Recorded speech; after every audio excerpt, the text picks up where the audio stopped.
પાટણ શહેર અને જિલ્લામાં ધૂળેટીના પર્વની ભવ્ય ઉજવણી કરવામાં આવી હતી. શહેરના વિવિધ મોહલ્લા સોસાયટીઓમાં યુવાનો, યુવતીઓ, મહિલાઓ અને વડીલોએ ઘરે ઘરે ફરી એકબીજાને રંગોરંગી આ પર્વની ઉજવણી કરી હતી. પાટણ શહેરના ગુર્જરવાડો, ઝીણીપોળ અને હિંગળા ચાચર, પાટણ હાઈવે, શ્રમજીવી છાપરા સહિતના વિસ્તારોમાં નાના ભૂલકા અને યુવાનો, વડીલોએ આજના રંગોત્સવની ઉત્સાહભેર ઉજવણી કરી હતી. અને પાટણ શહેરમાં મોદી સમાજની મહિલાઓએ સામૂહિક રીતે ધૂળેટીની ઉજવણી કરી હતી. નાના બાળકોએ પિચકારીથી રંગ છાંટી આનંદ માણ્યો હતો.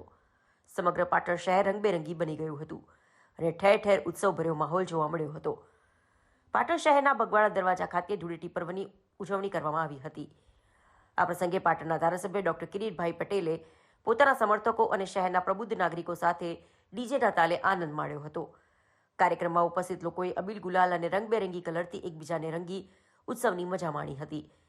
આ પ્રસંગે પાટણ જિલ્લા અને શહેર કોંગ્રેસ પ્રમુખ સહિત પાર્ટીના આગેવાનો, કાર્યકરો તેમજ મોટી સંખ્યામાં નગરજનો ઉપસ્થિત રહ્યા હતા.